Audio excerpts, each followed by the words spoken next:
Kesebangunan segitiga bersama saya Mustar, masih bukan superstar.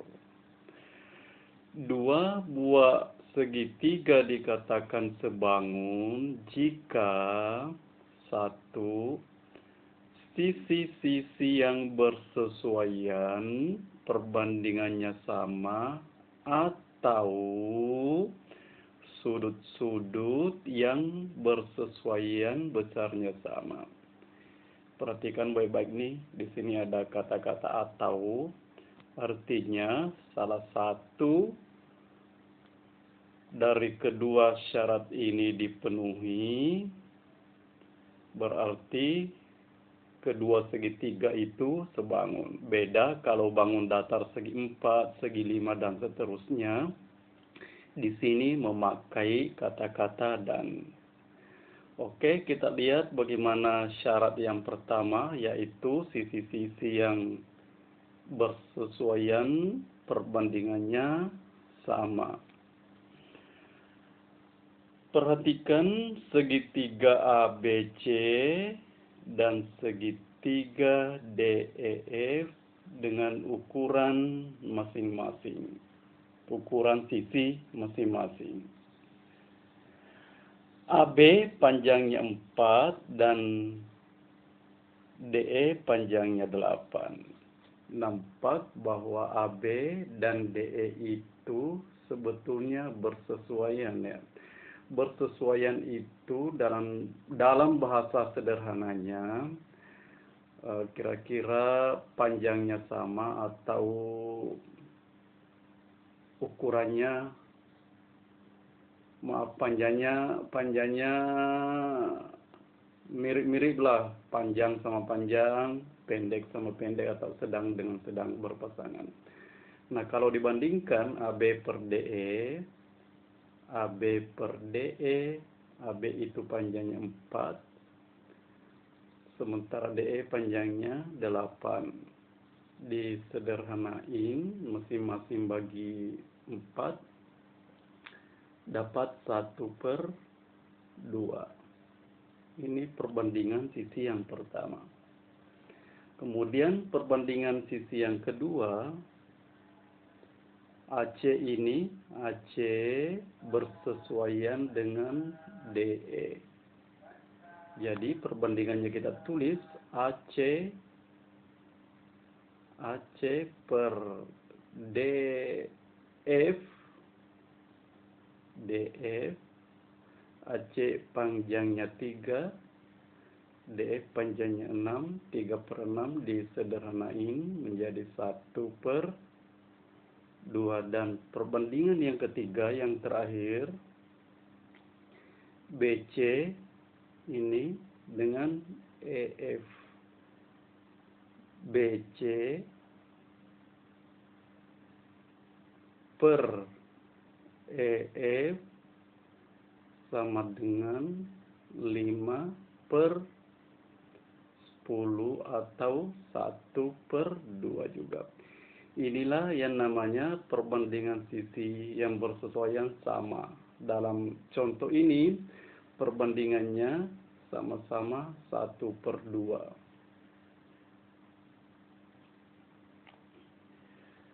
Hasil perbandingan ini dapat kita ringkas menjadi AB per DE tadi, AB per DE sama dengan AC per DF, AC per DF, nah sama dengan yang terakhir, sama dengan yang terakhir, BC per EF. BC per EF. Artinya perbandingannya semua sama, yaitu nilainya 1/2. Tapi nilainya ini kita tidak usah tulis. Dari persamaan ini, dari bentuk ini, Dari bentuk ini dapat kita buat 3 persamaan atau 3 kesamaan. Yang pertama 1 AB per DE sama dengan AC per DF. Jadi kita pakai yang pertama ini nih. Ini ya. AB per DE sama dengan AC per DF. Yang kedua yang ini. AC per DF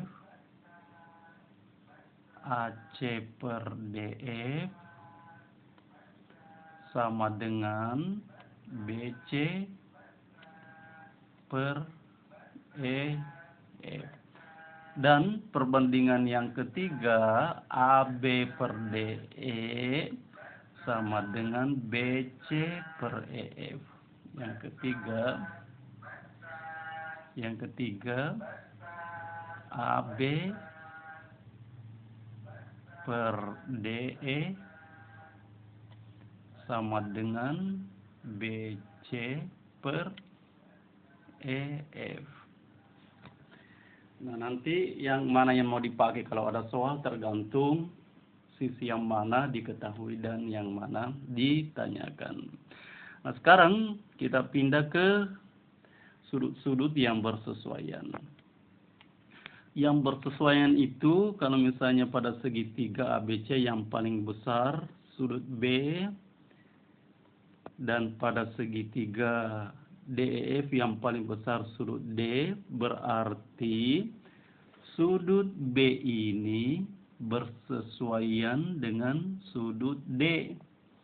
Jadi kita tulis besar sudut B, ini tanda siku ini dibaca sudut, besar sudut B sama dengan besar sudut D.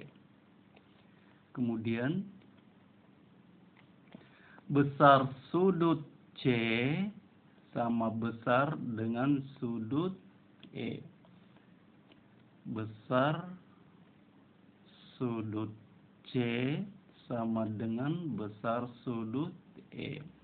Dan otomatis yang terakhir besarnya pun akan sama, yaitu sudut A sama besar dengan sudut F. Ditulis menjadi besar sudut A sama dengan besar sudut F. Artinya apa? Kalau sudut B misalnya dan sudut D, sudut B ini digeser, segitiga ini digeser dan ditempelkan ke sini, maka sudut B ini akan persis menutupi sudut D. Demikian pula sudut A akan menutupi sudut F dan sudut C akan persis berimpit atau menutupi sudut E. Nah, sekarang kita supaya lebih jelas kita kerja satu soal berikut. Di sini ada 2 buah segitiga yang sudah diketahui sebangun. Karena yang tertulis di sini panjang sisi, berarti yang dipakai adalah perbandingan sisi. Sisi AB panjangnya 5 dan sisi PQ panjangnya 20. Jelas secara mudah, secara sederhana nampak bahwa AB itu bersesuaian dengan PQ. Demikian pula BC bersesuaian dengan QR. Salah menentukan sisi yang bersesuaian, maka jawaban kita juga akan salah atau keliru. Karena yang ditanyakan panjang sisi BC, maka kita tulis, di sini kita jawab ya. Jawab. Supaya menghemat tempat, ruang, kita hapus saja jawabnya. Oke. Nah, sekarang BC BC itu bersesuaian, diulangi lagi, bersesuaian dengan QR. Berarti kita tulis BC per QR sama dengan, nah kita pakai perbandingan sisi yang bersesuaian yang lain, yaitu AB per PQ. Mengapa tidak memakai AC per PR? Karena kedua sisi ini nilainya juga belum kita ketahui. Jadi kita harus memakai sisi yang panjangnya diberikan atau diketahui. Jadi di sini AB per PQ. Nah, sekarang kita ganti-ganti panjangnya. BC per QR, QR itu panjangnya 12 cm-nya nggak perlu tulis. Kemudian AB panjangnya 5, ini 5. Kemudian PQ panjangnya 20 per 20. Nah, sekarang kita kali silang.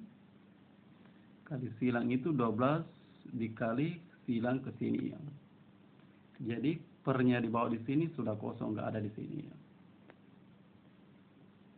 Di sini tinggal sama dengan 12 kali 5 per 20. Pernya boleh panjang pendek gini, boleh juga sebetulnya panjang, langsung panjang seperti ini. Sama aja nilainya ya. Kemudian pindahin ke sini, BC sama dengan 12 kali 5 itu 60. 60 per 20. 60 per 20. Coret aja nolnya, tinggal 6 per 2 dapat 3. BC sama dengan 3. Jadi panjang BC, jadi panjang sisi BC sama dengan 3 cm. Adik-adik, sebetulnya ini bisa tanpa melalui proses panjang seperti ini. Kalau sudah terbiasa, boleh langsung kita tebak hasilnya. Di sini 20 ke 5 itu dibagi 4. Berarti 12 juga kita harus membagi 4 untuk memperoleh panjang BC. Ulangi, 20 ke 5 itu kita bagi 4, 20 bagi 4 dapat 5. Berarti 12 juga harus bagi 4 untuk memperoleh panjang BC. 12 bagi 4 hasilnya 3. Dan persis sama yang kita peroleh di sini. Terima kasih sudah menonton.